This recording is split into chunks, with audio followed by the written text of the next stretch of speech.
Hi, it's Janelle from Infinite Potential Healing, and today we're going to talk a little bit about Mercury retrograde, specifically Mercury retrograde in Pisces. So, Mercury retrograded in Pisces on February 26th and will continue to move through its Piscean retrograde through March 20th, which is also the same day that the sun goes into Aries for our zodiac new year. So there is so fucking much misinformation out there about Mercury retrogrades. You know, to watch popular media and some of the socials explain it, you would think that Mercury retrograde is responsible for everything that has ever gone wrong in the history of the world. And then you have the people who make jokes about it. Oh, is Mercury in Gatorade? No, folks, Mercury is not in Gatorade. Nobody should be in Gatorade. I try not to judge, but it's also not even real food. Anyway, so Mercury retrograde in Pisces. What is it? What does it mean? Why do we fucking care? And why am I talking about it more than a weekend? Well, because we've still got a couple weeks to go, and then we also have the outbound shadow with which to work with this energy. So Mercury is our messenger planet. Mercury is literally the messenger of the gods. Mercury governs our intellect, how we think. Mercury is an air sign, so that has to do with our intellect and how we think. Mercury also governs transportation, electronics, travel of all kinds, and a whole host of other things. So when Mercury goes retrograde, from our perspective on Earth, it appears that Mercury is moving backwards. And that causes some things in our lives to sometimes get a little wonky, move a little bit backwards, feel a little bit ass backwards, actually. So, and that's just because, again, of the shift of perspective. Perspective is going to be a really big theme here. So if you don't want to talk about perspective, this is probably not the channel for you. So yes, when Mercury is retrograde, we're probably going to have some travel snafus. We're probably going to have some communication snafus. Although of late, I feel like it's constantly Mercury retrograde because communication just seems to be one big snafu. Everybody's talking, nobody's listening, and that's been going on for more than a year as we've navigated the introspective year of the snake. So hopefully now that we're in the year of the fire horse, things will get a little bit easier in communication land, but that certainly is not going to happen until Mercury stations direct and we're out of that shadow. So when we say that Mercury is retrograde in Pisces, we have to talk a little bit about Pisces too.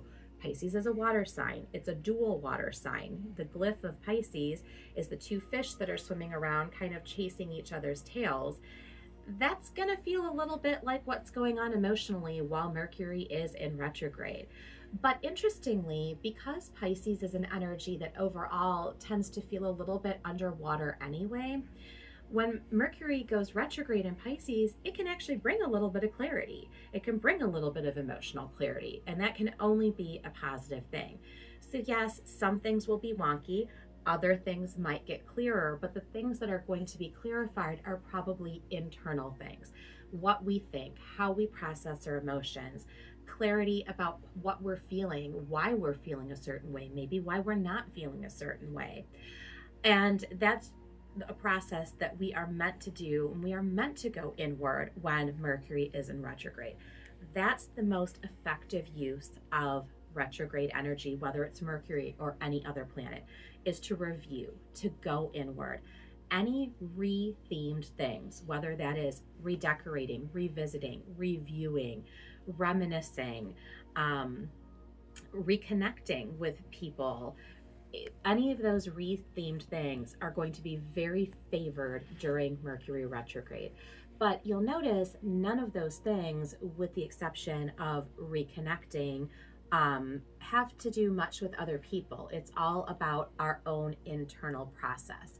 When Mercury goes retrograde, because it governs our intellect and how we think, it's a really good time for us to step back into ourselves, to review, and to see, are our actions aligned with the current energies? Are our actions aligned with where we want to go, what we want to do, what we want to accomplish, or do we need to adjust? Mercury retrograde gives us an opportunity to course correct so that we are not just charging forward full steam ahead, possibly at a wrong heading or in a way that's going to get us in trouble or cause us some issues in the future.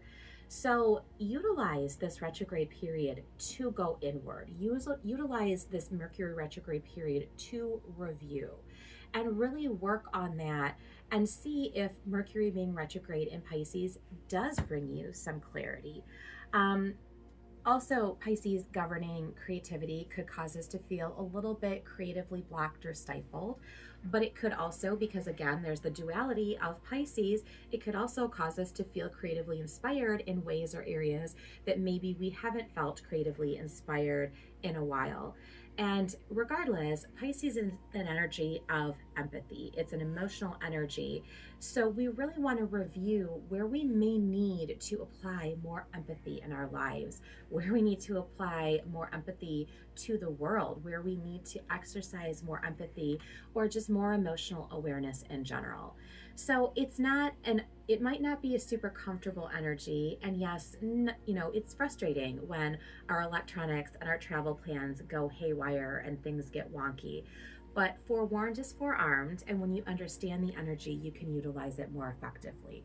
So lean into yourself and really investigate what you might need to course correct, what you might need to revisit during this retrograde, and really use this energy so that when Mercury is out of retrograde, he's stationed direct. When the outbound retrograde shadow has passed and he is up to the same degree from which he retrograded from, you are absolutely ready to hit the ground running with clearer thinking and better emotional alignment.